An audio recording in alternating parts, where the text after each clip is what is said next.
dar resposta a esse pastor aqui, né? A tradição da igreja primitiva ensinava a venerar imagem.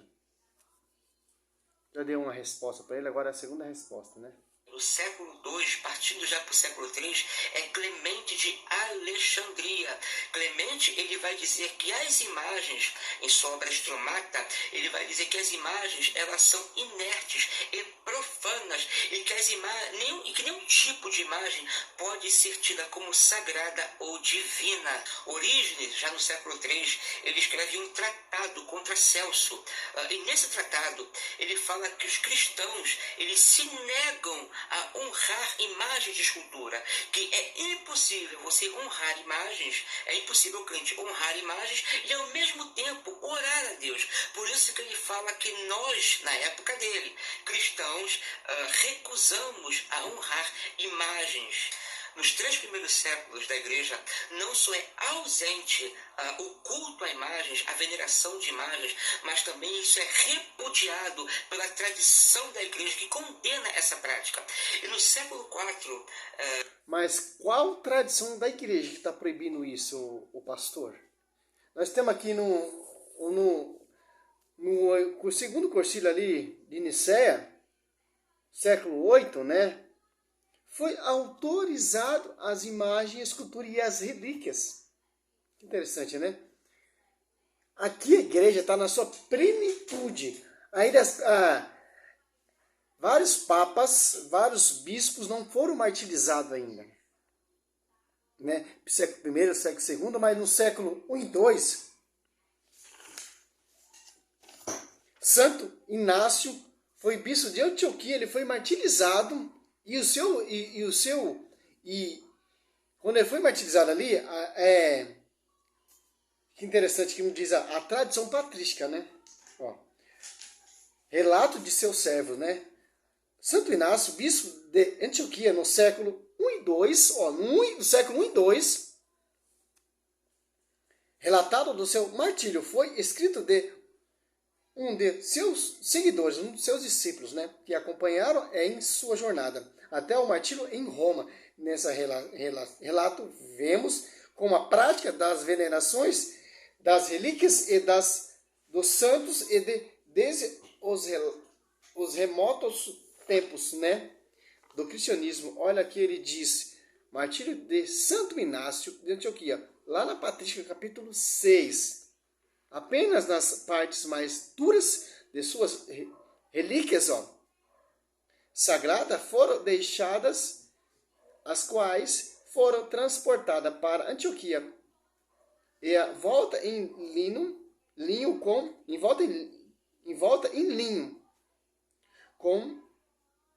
como um tesouro inestimável deixado para a Santa Igreja. Quer dizer o quê? Ele foi decapitado ali, martirizado. O seu cadáver transformou em quê? Em relíquia. Só para você chegar à noção do grau de santidade. E Pedro foi pregado de ponta cabeça e o apóstolo Paulo foi decapitado, martirizado. E as suas relíquias, os seus restos mortais estão ali em Roma, onde é a sede hoje. Lá no século VIII. Ali está citando, e no século II e no século III também tinha imagem também de Nossa Senhora e o Balaão apontando a estrela. Né? Quer dizer o quê? Ali a igreja está se formando, se modelando. E também no Velho Testamento, também na igreja primitiva ali, nos tabernáculos tinha imagem e escultura. Que está se proibindo é imagem pagã.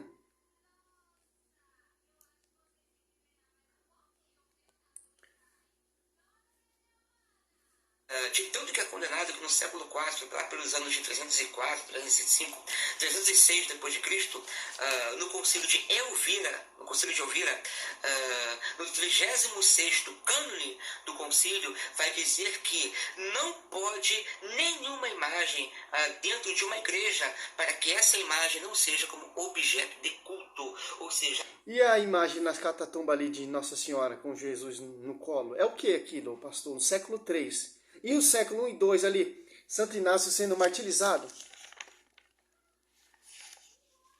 Interessante, né? Essa visão do protestante da patrística.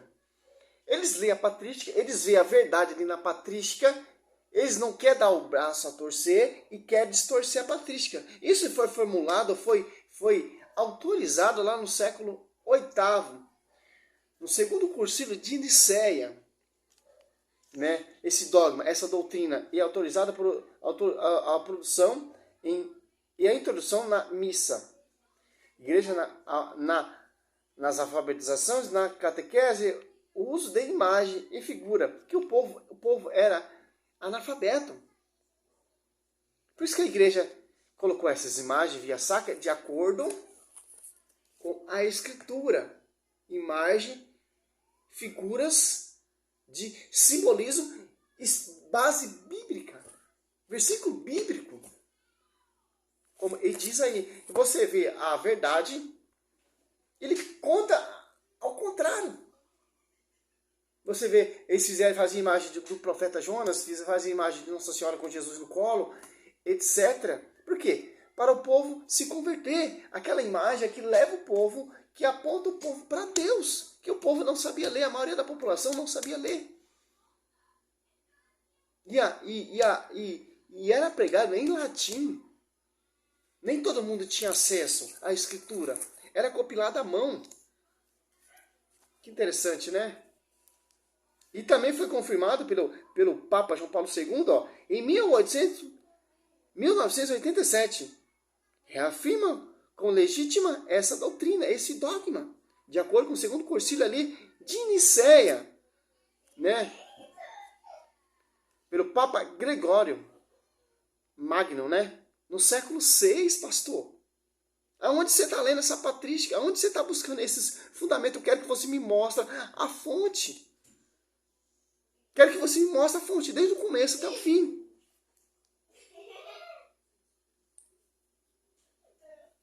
As imagens de escultura, elas eram condenadas, tanto pela tradição como pelo concílio da igreja, que o concílio também fazia parte da tradição. Ou seja, era condenado essa prática.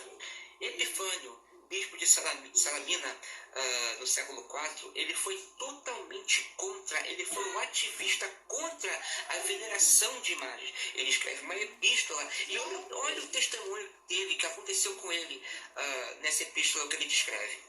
Eu entrei para orar e encontrei uma cortina pendurada nas portas da referida igreja, tingida e bordada. Nela tinha uma imagem de Cristo ou de um dos santos, não recordo quem era. Vendo isso, e sendo contrário de que a imagem de um homem fosse pendurada na igreja de Cristo, contrariando o ensino das Escrituras, rasguei-a em pedaços e aconselhei aos guardas a usá-la como um cobertor a alguém pobre.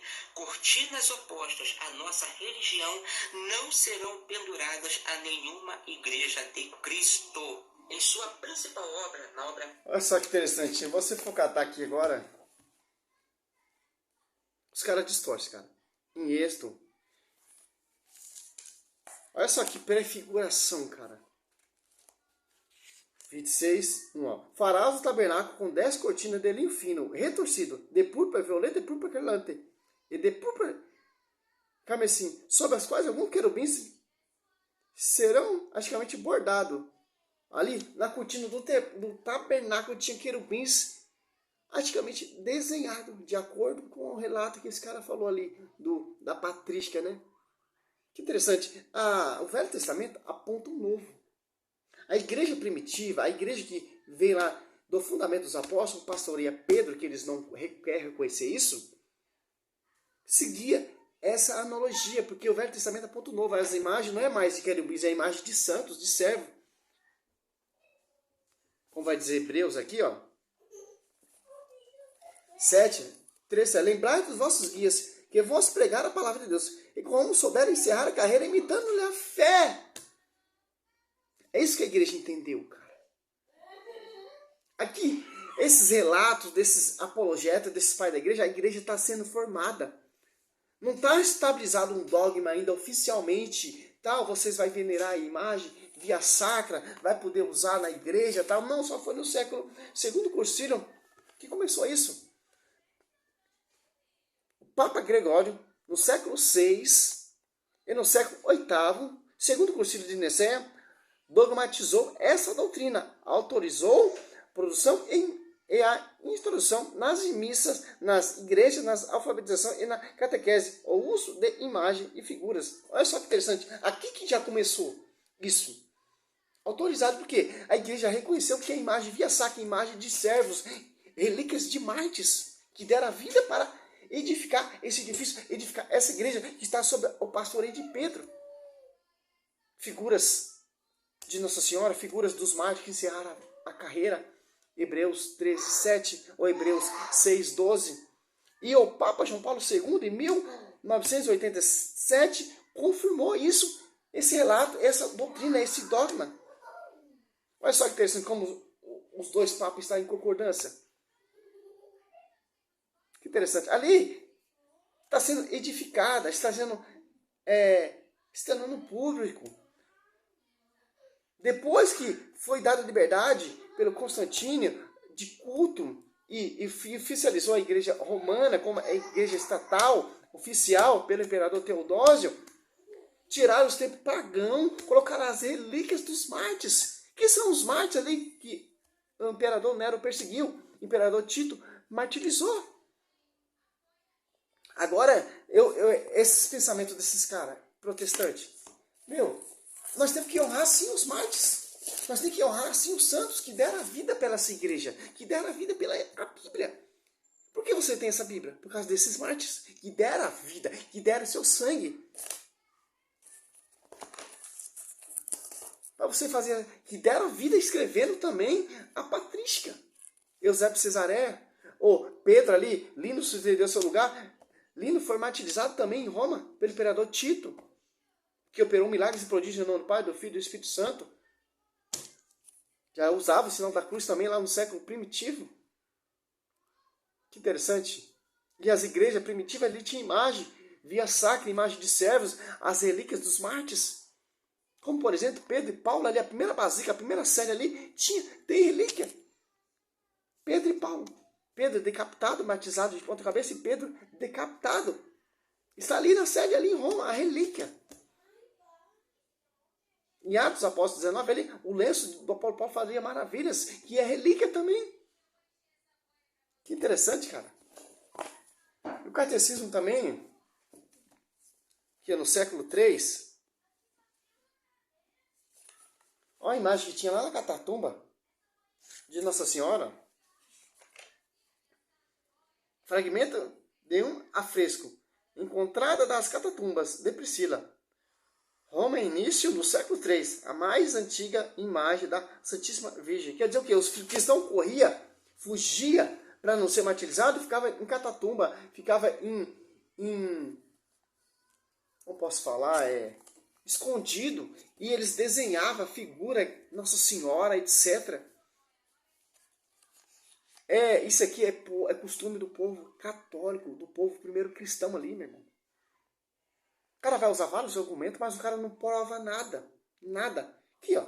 Só você vai lá no segundo concílio, Papa Gregório, do século VI e do século VIII, e também lá em 1887, João Paulo II reafirmou esse dogma. Que dogma é esse? Aqui, ó, na alfabetização de imagens, introdução nas missas, imagem, escultura. É pagão? É escultura pagã? É do povo pagão? Não, meu irmão. Eu garanto para você, se você for estudar a patrística, esses pais da igreja que esse cara está acusando, que está mostrando, é costume pagão, do povo pagão. Desde lá do século I e II, cara, tem as veneração às relíquias. E no século III ali, sim, é encontrado a mais antiga relíquia também, imagem e escultura, desenhada ali na Catatumba. Interessante. Isso os caras não mostram. Isso os caras não querem que você conheça. Eu sou historiador, eu estudei a patrística, eu conheço muito a patrística. Se auto-unge doutor em patrística. Mas sem a tradição da igreja, sem o fundamento dos apóstolos, sem o pastoreio. Aqui, ó. Também estou estudando a patrística, poderia me vangloriar. Por que eu estou estudando a patrística? Porque os caras distorcem a patrística. Porque Eusébio de Cesareia conta ali como era a igreja primitiva, a antiga Babilônia, que é Roma, onde Pedro pregou ali, onde Pedro e Paulo foi martirizado, que é a sede, onde estão os troféus dos heróis da fé. Se encontra ali em Roma, na antiga Roma pagã, quando Constantino oficializou, deu liberdade de culto e formalizou a igreja cristã, católica, apostólica romana, ali pelo imperador Teodósio, em 380, destruiu tudo esse culto pagão e cristalizou e colocou as relíquias. Interessante, né?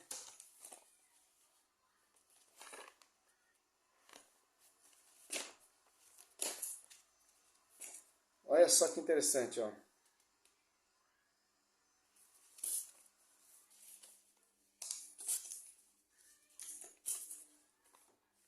Concílio de Nicéia II, em 787, aprovou o culto das imagens. Que interessante, que você vê.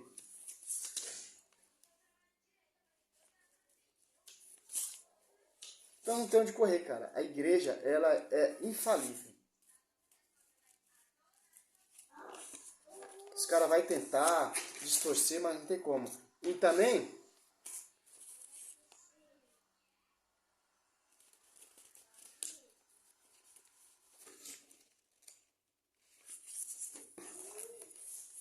nós temos a tradição, nós temos o magistério, doutrina, nós temos pastor, não pastores. Salve Maria, sou missionário Céu Roberto, é mais um estudo para a gente entender como o protestante ele pensa. Ele pensa que a igreja dele é a verdadeira.